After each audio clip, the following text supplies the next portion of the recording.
British national university 15 దేశాల్లో వాళ్ళ universities ఉన్నాయి. వాళ్ళ వరల్డ్ ఇంపార్టెన్స్ గుర్తించి వాళ్ళ ఈ డాక్టరేట్ ఇవ్వడం జరుగుతుంది. ముఖ్యంగా మరి నేను సర్వీస్ చేశానా, ఆ సర్వీస్కి ఈ గౌరవ డాక్టరేట్ ఎలిజిబిలిటీ కావాలన్నది ఇప్పుడు నేను ఎవరికి చెప్పలేదు, కానీ ఒకసారి తెలియజేయాలనే ఉద్దేశంతో ఇక్కడ ప్రెస్ మీట్ ఏర్పాటు చేయడం జరిగింది. యూనివర్సిటీలో 75-80లో బీటెక్ యూనివర్సిటీ క్యాంపస్లో చదవడం జరిగింది. 79లో అక్కడ ఇంజనీరింగ్ కాలేజీ స్టూడెంట్స్ యూనియన్కి చైర్మన్గా పనిచేయడం జరిగింది.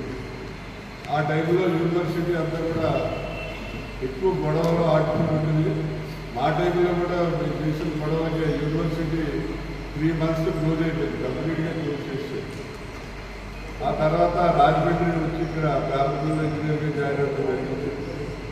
ఇక్కడ రాజమండ్రి పేపర్లో ఇంజనీర్గా జాయిన్ అయిన తర్వాత ఏసీవరెడ్డి గారు 81లో నేను ఇక్కడ జాయిన్ అయ్యాను. ఏసీవరెడ్డి గారు మున్సిపల్ చైర్మన్గా కంటెస్ట్ చేస్తే రైల్వే స్టేషన్ దగ్గర 200 కుటుంబాలు ఒడియేవాళ్ళు ఉంటే వాళ్ళ ఓటు వేసుకోవడం ఎలాగా వాళ్ళకి తెలియక, ఎందుకంటే వాళ్ళకి ఇంగ్లీష్ రాదు, తెలుగు రాదు, హిందీ రాదు, ఒడియా ఉంటే వచ్చింది.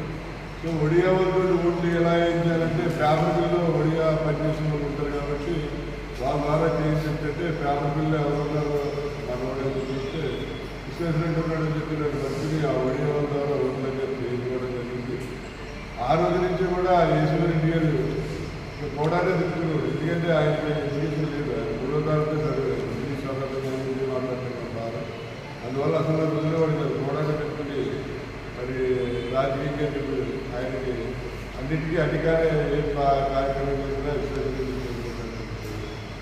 ఈ రాజమండ్రిలో నేను అనేక కార్యక్రమాలు చేయడం జరిగింది.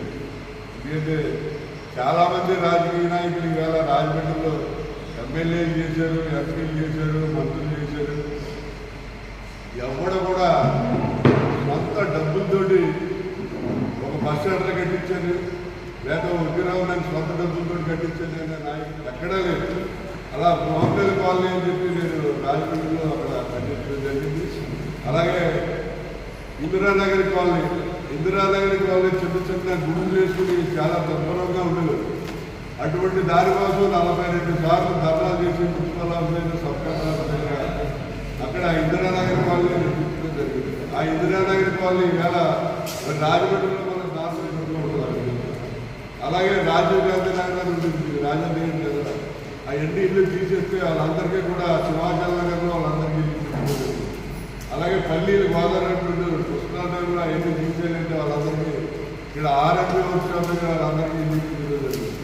అలాగే నటరాజ్ థియేటర్ వెనకాల వాంపేట వాళ్ళు ఆర్టీసీకి సంబంధించిన ల్యాండ్ ఎక్కడ లేదు. అనేక సార్లు వాళ్ళు తీసేయాలని చెప్పి ప్రయత్నం చేస్తే ఆర్టీసీ చైర్మన్ జిల్లా పర్యటన కూడా అందరితో మాట్లాడి అవన్నీ ఏర్పాటు ఆఫ్ చేయడం జరిగింది. వాళ్ళందరికీ కూడా కాలనీ కట్టించడం జరిగింది.